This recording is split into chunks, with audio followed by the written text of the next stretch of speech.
এবার খেলা শেষ হবে। বন্দে মাতরম, বন্দে মাতরম। 2 मई के बाद बंगाल में सोनार बंगला बनेगा और जो ममता बनर्जी जी का स्लोगन है खेला होबे, इस बार खेला शेष होबे।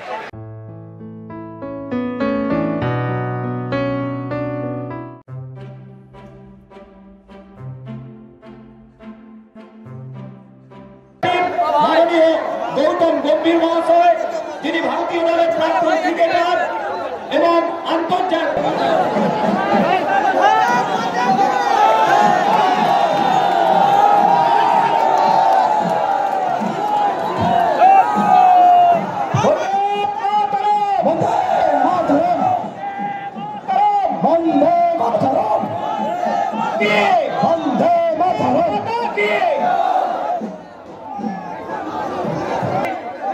সম্মানীয় শক্তিপদ নায়ক মহাশয়,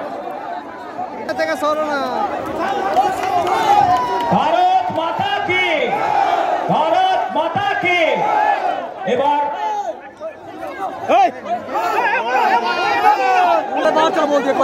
সংখ্যালঘু মোর্চার তরফ থেকে ममता दीदी कहती है खेला होबे। खेला तो पिछले 10 साल से हो रहा है। बंगाल की जनता के विश्वास से, बंगाल की जनता के सपनों से और बंगाल की जनता की जिंदगी से अब खेला ना होबे। इस बार जो हमारे प्रधानमंत्री जी ने बोला है, इस बार खेला शेष होबे। मैं पूछना चाहता हूं ममता दीदी से, क्या इसी तरीके की राजनीति में वो विश्वास रखती हैं? उनके पास 10 साल के बाद भी एक ऐसा मुद्दा नहीं है जिस पे वो ये चुनाव लड़ सके। एक ऐसा कारण नहीं है। कुछ नहीं किया उन्होंने बंगाल की जनता के लिए। यहां पर जहां पर मैं खड़ा हूं, यहीं पर हमारे 4 कार्यकर्ताओं को अपनी जान गंवानी पड़ी। क्या यही तरीका है उनकी राजनीति का? टीएमसी बात करती है विकास की कि उन्होंने बहुत विकास किया। सिर्फ एक ही तरीके का विकास किया कि यहां पर सिंडिकेट चलाया, यहां पर लूटमार करी और कुछ नहीं किया। पार्टी ने सोनार बांग्ला करेगी, इसके बारे में क्या कहना है? मुझे पूरा विश्वास है 2 मई के बाद बंगाल में सोनार बंगला बनेगा और जो ममता बनर्जी जी का स्लोगन है खेला होबे, इस बार खेला शेष होबे। आप चुनाव में आए हैं, क्या बात देना चाहिए? मैं सिर्फ ये कहना चाहता हूँ कि जब कोई व्यक्ति घर वापस आता है तो उसको भारी नहीं कहा जाता, उसको अपना कहा जाता है। जिस तरीके से मुझे और मेरी पार्टी को, भारतीय जनता पार्टी को यहाँ पर प्यार मिल रहा है, उससे पता चलता है कि किस तरीके से हमें अपनाया गया है और किस तरीके से अपना माना गया है।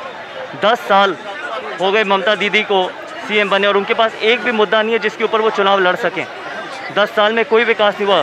10 साल तो छोड़िए, पिछले 70 साल में कोई विकास नहीं हुआ बंगाल में। आप ये बताइए, आज़ादी के बाद कलकत्ता को छोड़ के, कैलकाटा को छोड़ के पूरे बंगाल में एक बड़ा शहर बनाया गया पिछले 10 साल में। आप ये बताइए कि क्या मुद्दा है उनके पास, क्या उन्होंने विकास किया है?